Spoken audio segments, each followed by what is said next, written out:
여러분들을 보면서 가슴 뭉클합니다. 독립기념일인데 놀러도 안 가고 왜 이렇게 새벽에 꾸역꾸역 모여올까? 특별히 이 앞에 아이들이 이렇게 앉아 있습니다.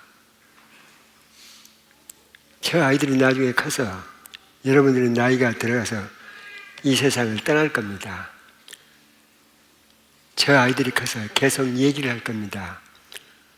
우리 엄마 아빠는 그 새벽에 우리를 깨워서 교회를 데리고 갔다는 그 얘기가 대대로 이어질 겁니다. 그건 엄청난 유산이요. 그런 우리 엄마 아빠는 우리 어렸을 때 나를 깨워서 새벽기도 데리고 나갔다.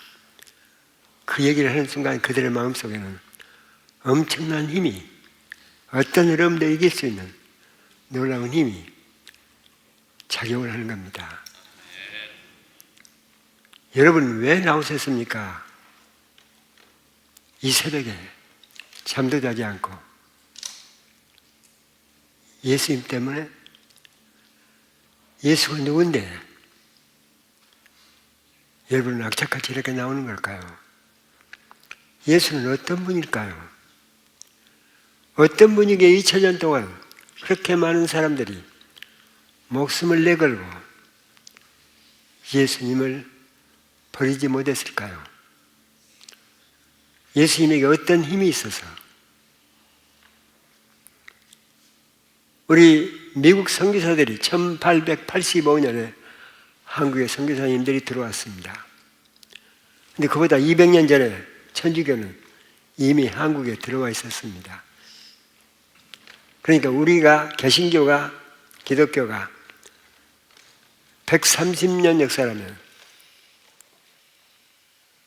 천주교는 330년 전에 들어왔습니다. 그런데 우리가 기독교가 들어오기 전에 200년 전에 천주교 사람들이 얼마나 많이 죽었느냐? 2만 명이 순교했습니다. 여러분 한강에 절두산이 있습니다. 천주교에서 그렇게 많은 순교자가 나와서 우리 개신교 기독교는 아무 탈 없이 자리를 잡을 수 있었습니다. 어떻게 2만 명이 그렇게 많이 죽었을까요? 여러분이 잘 아는 정약용, 정약전, 그리고 또 하나 삼형제. 삼형제는 정부 대신이었습니다. 그들이 예수 믿는 것 때문에 그들이 한 명은 고문 맞다 죽습니다. 정약용 형은 흑산으로 유배 가서 거기서 죽었습니다. 정약용은 예수 때문에 강진 가서 18년 동안 유배 생활을 합니다. 예수가 누군지 사람들은 이럴까? 특별히 2만 명 천주교 순교자 가운데 15,000명가량은 절두산에서 목이 잘렸습니다. 16,000명이 한강 절두산 거기에서 목이 잘렸습니다.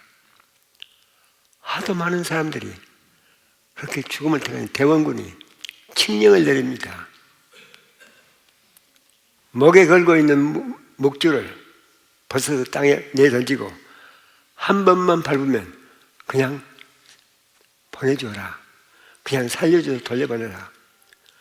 자기가 걸고 있던 목줄을 한 번만 땅에 던지고 한 번만 밟으면 그냥 집으로 가는 겁니다. 목숨 사는 겁니다. 그런데 16,000명이 한 명도 목줄을 던지지 않았습니다. 그리고 목을 내걸었습니다. 엄청난 일입니다.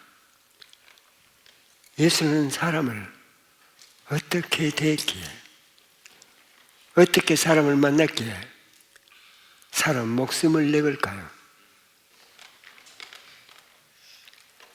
그 한 예가 어떻게 사람을 대했느냐? 우리 인간적으로 한번 봅시다. 그게 오늘 수가성 물깃는 여자 얘기입니다. 그 여자를 예수님이 어떻게 만났느냐, 대했느냐, 그 여자가 어떻게 달라졌느냐. 수가성 여자는 알다시피 품행이 안 좋은 여자입니다. 지금 관계하고 있는 남자만 5입니다. 근데 그전에 얼마나 많은 남자가 있었는지 그건 모릅니다. 그러니까 동네에서 이 여자를 사람 취급 안 씁니다. 이 여자가 왜 자기 마을에서 마을 가까운 데 우물이 있습니다. 그런데 그 우물을 피해서 멀리 외떨어진 수가선 그 우물까지 물을 길러 왔을까요? 동네 우물에 가면 동네 여자들이 모입니다. 거기 가면 자기를 보고 피하고 손가락질하고 그게 두려워서 동네에서 멀리 떨어진 수가선 우물까지 갔습니다. 사람 피해서 도망간 거지요. 이 여자는 유대인이 아닙니다. 사마리아인입니다. 이방인입니다. 유대 율법에는 이방인은 상대하지 말아라. 그 율법입니다. 이방인은 상대하지 말아라. 그런데 이방인 가운데서 여자는 특별히 경계해라. 이방인 가운데 여자는 특별히 만나지 않도록 해라. 그 율법입니다. 예수님이 그 여자를 다가갑니다.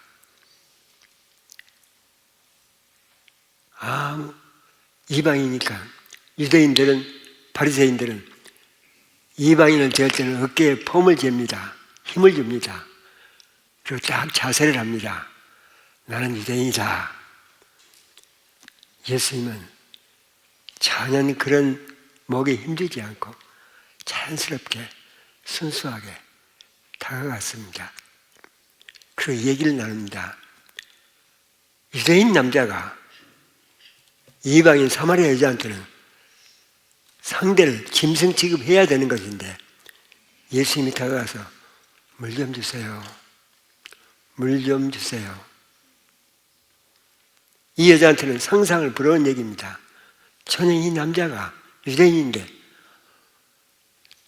목에 힘주지도 않고 가면도 안 쓰고 목에 힘도 안 주고 이렇게 자연스럽게 다가와 대화를 하는 가운데 자기를 그렇게 존중해 주는 겁니다. 나중에 얘기하는 가운데 자기 마음을 알아줘. 여기 이 여자가 홀랑 넘어갑니다. 그리고 변화가 일어납니다. 얘기 마무리가 됐을 때 이 여자는 마을로 뛰어갑니다. 도망 나왔던 여자가 마을로 들어가면서 외칩니다. 소리칩니다. 나는 예수를 만났다고, 그리스도를 만났다고. 마을 사람들 향해서 사람들을 피해서 도망 나온 여자가 마을 사람들을 향해서 당당하게 걸어가 외칩니다. 이게 무슨 얘기요? 당신이 나를 뭐라고 해도, 당신이 나를 어떻게 보든 상관없습니다. 당신이 나를 손가락질해도 난 상관없습니다. 난 이제 예수 만났습니다. 난 당당합니다. 여러분이 외칩니다. 이 모습입니다. 예수님이 사마리아 이 여자를 만난 그걸 요약해서 정리 한번 해봅시다. 이 여자는 예수님의 티 없는 솔직한 가면 안 쓰고 거짓 없는 모습으로 자기에게 다가온 남자 예수, 여기에서 이상한 생동감을 느낍니다. 사람은요 티 없이 맑은 순수한 사람을 만나면 안심이 됩니다. 그리고 나에게서 이상한 힘을 느낍니다.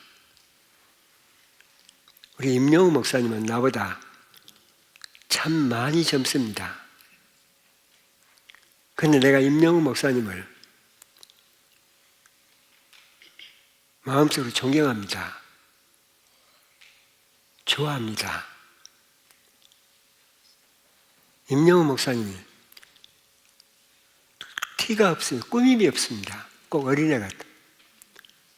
순수하고 정직하고 거짓이 없는 그 모습이 내게 너무 큰 힘이 됩니다. 참 사람 보기 힘듭니다. 여러분, 순수하고 거짓이 없는 솔직한 사람을 만나면 일단 안심이 됩니다.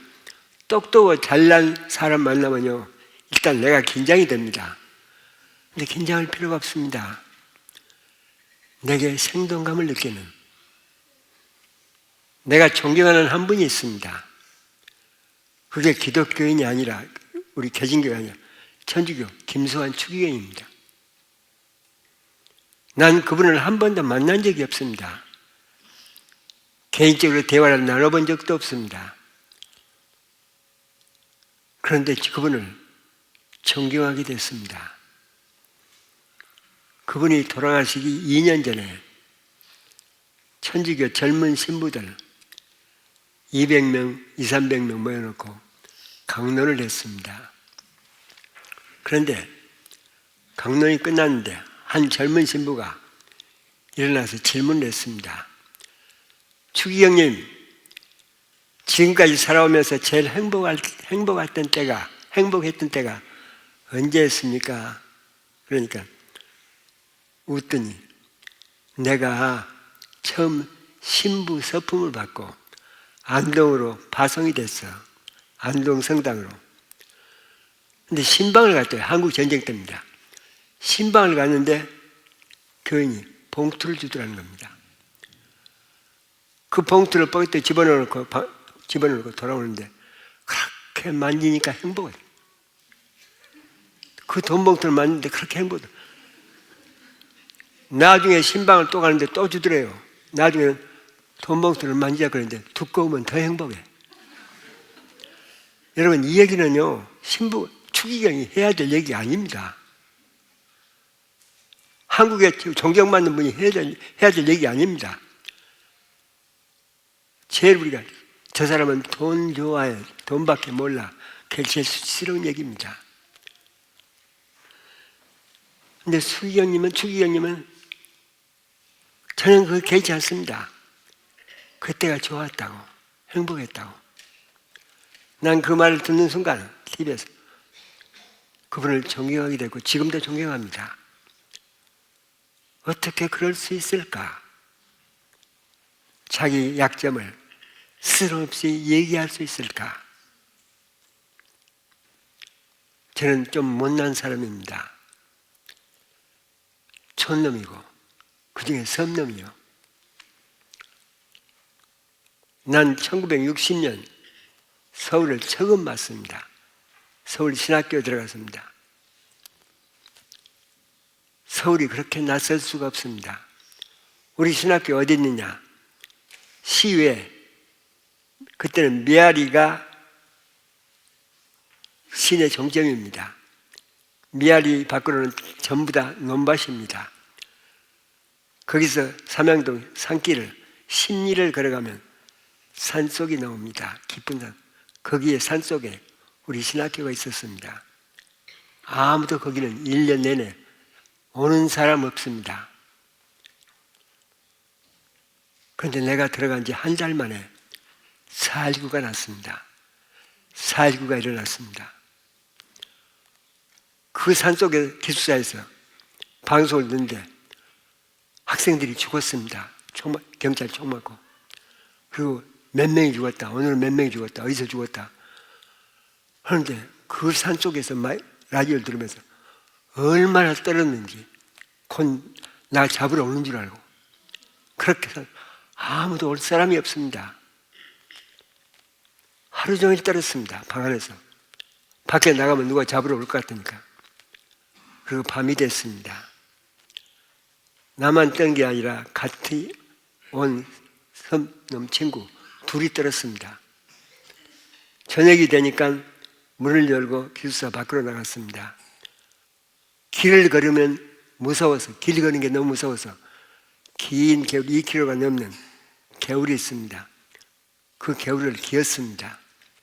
앞에 파출소가 있는데 경찰서가 다 불탔다니까 거기는 어떨까 하고 나가본 겁니다. 나가보니까 아무도 없어. 텅 비었어. 그리고 들어왔습니다. 기어서. 그게 내가 보낸 4.19입니다. 난 그 다음부터 4.19 얘기만 나오면 피합니다. 너무 다른 사람은 목숨을 내걸고 투쟁을 했는데 나는 그렇게 산속에서 하루 종일 벌벌 떨었으니까. 그렇게 70년대 미국으로 유학을 왔습니다. 그때 시카고로 왔는데 시카고에 전체가 한국 유학생이 30여 명밖에 안 됐습니다. 그런데 4.19 기념식을 한다고 유학생들 다 모이라고 나도 갔습니다. 기념식까지 하는 데는 좋았습니다. 근데 기념식이 끝내고 30명밖에 안 되니까 둘러 앉아서 이제는 자기가 경험한 4.19를 얘기를 나눈 겁니다. 그런데 어떤 학생은 나는 광화문에서 시체를 날랐고, 어떤 학생은 난 경찰을 붙들고 함께 붙들고 쓰러졌고, 별 얘기를 다 합니다. 영웅담을 내뱉습니다. 그런데 돌아가면서 했는데 그게 내 차례가 오는 거예요. 근데 내가 어떻게 이 얘기를 할 것인가? 난 할 말이 없는 거예요. 내 차례가 돌아오는데 난 눈을 내리깔고 난 4.19 얘기만 나오면 몸둘 바를 모르겠습니다. 여러분들은 그렇게 4.19 때 열심히 활동을 했는데 난 기숙사에서 하루 종일 누가 잡으러 올까봐 벌벌 떨고 보냈습니다. 그게 내가 보낸 4.19요. 그리고 끝냈습니다.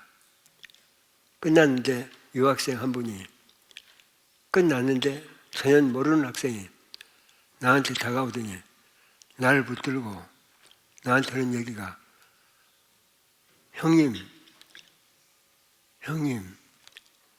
어떻게 그런 얘기를 할 수 있어? 다른 사람은 전부 다 안 했던 일도 했다고 난리인데 조그만한 일 하고도 과장을 하는데 형님은 어떻게 그런 얘기를 할 수 있어? 내 얘기가 그 사람에게 이상한 힘을 주어서 그 사람이 나중에 교회를 나가게 되고 나중에 자기 전공을 바꿔서 신학을 했습니다. 목사까지 됐습니다. 그 사람은 평생 나한테 그때 내 얘기를 듣고 그렇게 이상한 느낌을 가졌던, 나중에 예수를 믿으면 저러는가 보다. 솔직한 자기를 보여줄 때 손이 날 때 많이 있습니다. 근데 손이 나는 것만 아닙니다. 내 솔직함을 보고 이상한 생동감을 느끼는 사람도 많이 있습니다. 예수님이 그 자세로 사마리아 여인을 다가갔습니다. 이게 예수님의 인간 만남입니다. 두 번째로 예수님은 사마리아 여인을 무조건 존중했습니다. 예수님은 사마리아 여인을 알았을 겁니다. 소문으로 들어서 알았을 겁니다. 어떤 여자라는 사실을. 예수님한테는 그게 아무 문제가 안 됐습니다. 예수님은 이 사마리아 여인한테 어떤 과거도 관심이 없었습니다. 예수님은 과거를 묻지 않았습니다. 무조건 그 여인을 존중했습니다. 자기를 이유 없이 존중해주는 그런 사람을 만났을 때 사람은 엄청난 힘을 얻고 용기를 얻습니다. 어려움을 극복해 나갈 수 있는 이상한 힘을 얻게 됩니다. 자기의 약점을 상관 않고 자기를 존중해주는, 한국의 유명한 상담가 교수가 있습니다. 김병석 교수입니다. 단국대학 교수고 대학원까지 보낸 사람들, 학생들을 감동시키는 유명한 교수입니다. 우리 학교에도 월요일은 그 학교는 수업이 없으니까 우리 학교에 월요일만 10년 동안 와서 강의를 했습니다. 김병석 교수가 그렇게 유명하게 된 사연이 있습니다. 포항 사람이요. 근데 중학교 때부터 일진내 가담이 돼가지고 어울려 못된 행동을 합니다. 계속 싸우고 못된 짓 하고 공부에는 관심이 없습니다. 그러면서 경찰서 붙들려 다닙니다. 이걸 제일 가슴 아파하는 것이 그의 어머니고 그의 아버지입니다. 자기가 그렇게 경찰서 불려다니다 오면 집에를 잘 수 있으면 그러니까 집에를 안 들어갑니다. 들어가면 밤에만 들어갑니다. 담을 넘어서 몰래 밤에 자기 집을 방에 들어가면 어머니는 이 아들이 들어온 걸 압니다. 장남입니다. 이 어머니가 흐느끼는 소리가 들립니다. 저 새끼는 왜 그럴까 저럴까. 그러면서 어머니가 울면 아버지 목소리가 굵습니다. 바리톤 목소리입니다. 아버지가 어머니한테 하는 얘기를 이 아들이 듣습니다. 놔둬. 그러면 뭔가 할 거야. 일진에 휘달리고 못된 짓 하고 돈 뺏고 계속 경찰서 불러다니는데 어머니는 울면 아버지는 언제든지 어머니한테 놔둬. 그러면 뭔가 할 거야. 여러분, 허기는 뭘 해요? 일진 빠져든 놈이 허기는 뭘 해요? 무슨 소망 있어요? 이 아이는 그렇게 중학교를 겨우 졸업합니다. 고등학교 들어갑니다. 2학년까지는 다닙니다. 퇴학 당합니다. 더 이상 포항에 아무 학교도 갈 수가 없습니다. 김병석 그분의 학력은 고등학교 2학년입니다. 그 다음부터 주유소에 가서 아르바이트를 합니다. 그러다가 나이가 되니까 군대를 갑니다. 제대하고 돌아왔는데 이상한 아이가 됩니다. 딱 집에서 안 나갑니다. 그리고 검정고시 교재를 갖다가 공부를 시작합니다. 얼마나 지도 거기에 공부를 했으면 예비고사를 봤는데 전국 3등입니다. 예비고사 전국 3등이요. 그 3등 가지고 서울대 들어갑니다. 서울대 졸업하고 바로 플로리다 대학에 유학 옵니다. 그리고 졸업하고 PhD 받고 단국대학 교수로 들어갑니다. 김병석 교수는 자기 아버지 얘기만 나오면 울먹거립니다. 오늘 자기를 만든 것은 자기 아버지라고. 일진에 휘말려가지고 그렇게도 경찰서에 불려다니는 아들을 놔둬. 그러면 앞으로 뭔가 할 거예요. 자기를 그렇게 존중해 줬던 아버지. 그 때문에 김병석은 수없이 많은 사람들을 살려야 됩니다. 그럴 수 있습니다.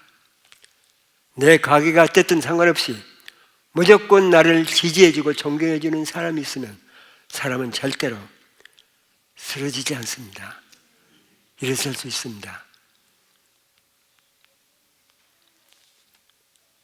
세 번째로 예수님은 사마리아 여인의 마음을 알아주었습니다. 사람은 내 마음을 알아주는 사람을 만나면 사람은 죽었다도 일어서는 힘을 갖습니다. 참 사람은 이상합니다. 내 마음을 알아주는 사람을 만나면 나는 그를 위해서 목숨을 내거는 사람들이 많습니다. 전두환 대통령 그분이 국민으로부터 많은 손가락질 당하고 세상을 떴습니다. 그런데 그분이 월남에 가서 부대장을 했던 모양입니다. 그때 절망을 안고 장세동이라는 이 사람이 중령이가 됐는데 월남에 갔는데 장세동은 이제는 제대를 눈앞에 두고 있었습니다.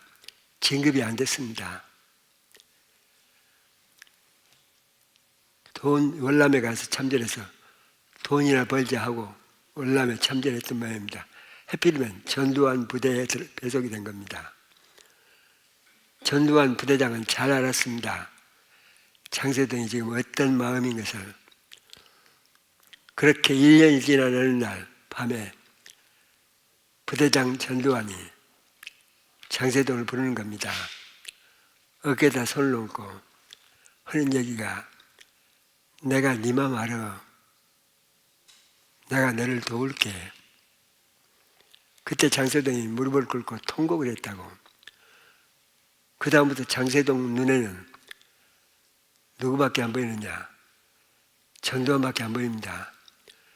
전국 국민이 전두환을 손가락질해도 상관없습니다. 장세동은 오직 전두환만을 위해서 삽니다. 김영삼 대통령 때 청문회 때 장세동이 불려 나왔습니다. 국회에 질문합니다. 아무리 좋아도, 상관이 좋아도 상관이 잘못된 길을 가면 지적할 줄은 알아야지. 그래야 충실한 대한민국 군인이지. 그랬더니 장세동 얘기입니다. 질문하는 그 국회의원을 똑바로 바라보면서, 내 마음을 알아주는 분이 그분 한 분뿐인데 내가 그분을 위해서 내 목숨 바치는 게 내가 뭐 잘못했어?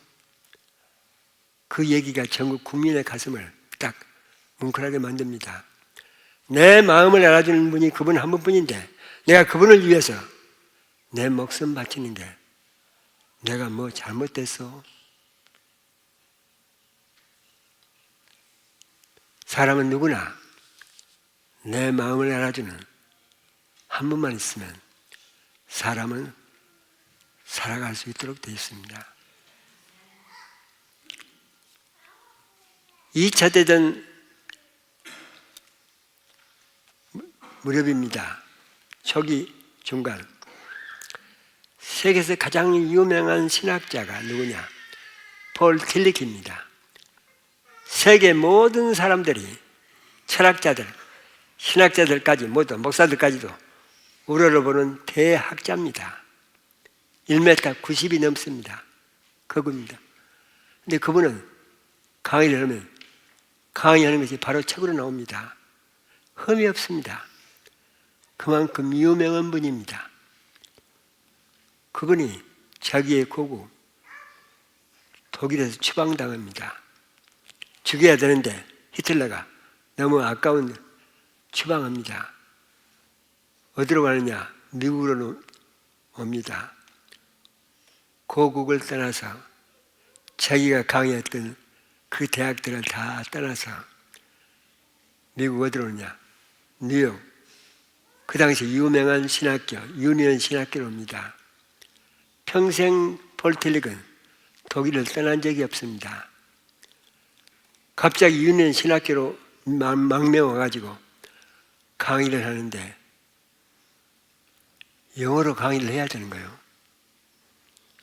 그런데 독일어만 쓰던 이 교수가 영어를 하는데 이게 좀 서툴러. 발음이 이상해.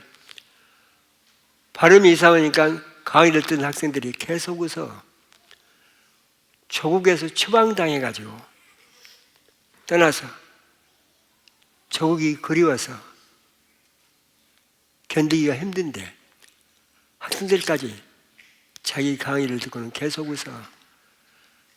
독일에서는 그렇게 학생들이 숨도 쉬지 않고 자기 강의를 들었는데 여기 오니까 학생들이 계속 웃어. 여러분, 목사님이 설교를 할 때 교인들이 한눈 팔고 그러면 맥이 탁 빠집니다. 교수가 강의할 때도 똑같습니다. 틸리키 그렇게 1년 세월을 보냅니다. 나중에 향수병에, 모든 병에 심한 우울증으로 빠져듭니다. 나중에는 강의실 들어가기를 도살장에 들어가는 기분으로 한술하고 싶은, 교수를 그만두고 싶은 우울증에 빠져듭니다.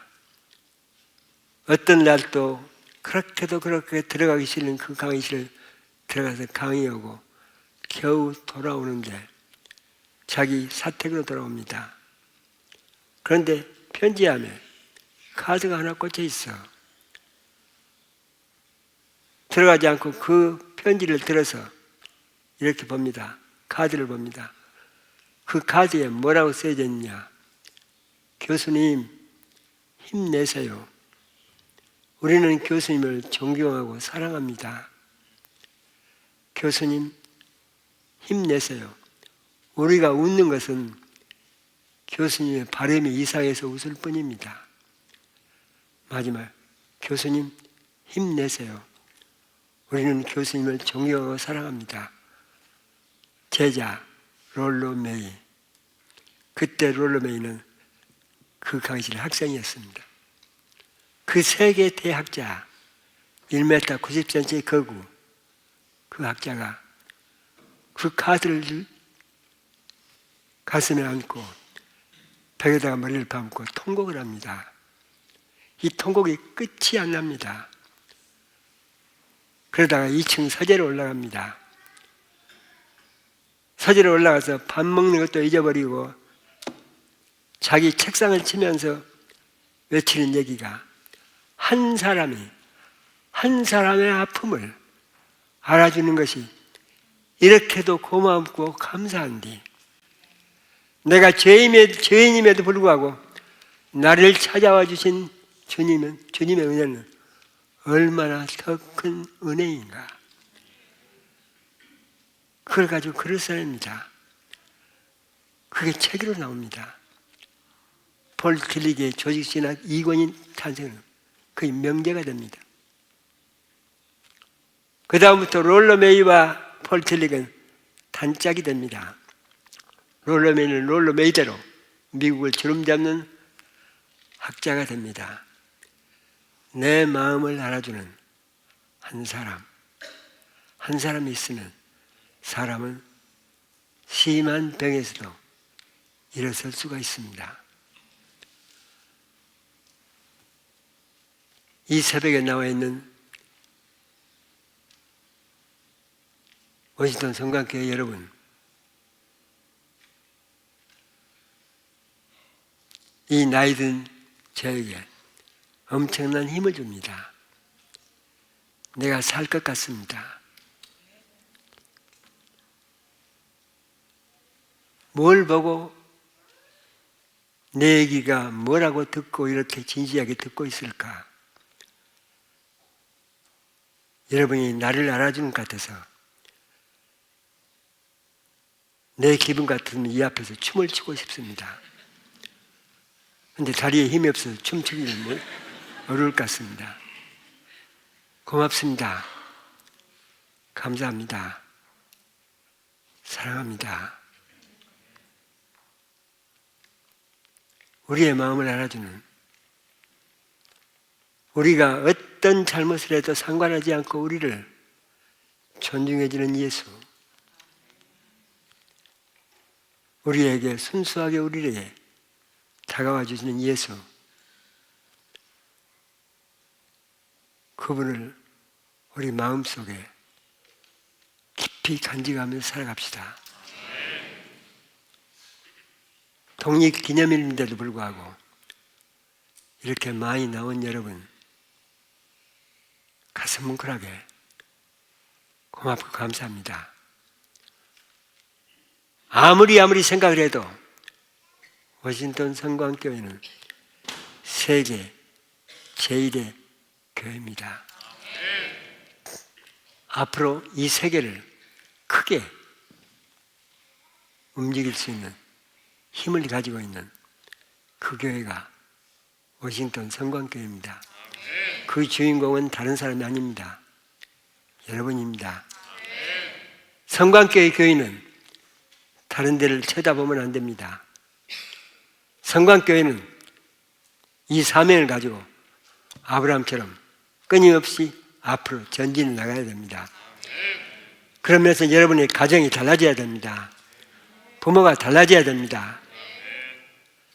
그러면 성광교회가 세계를 이끌어가는 불기둥, 구름기둥이 될 겁니다.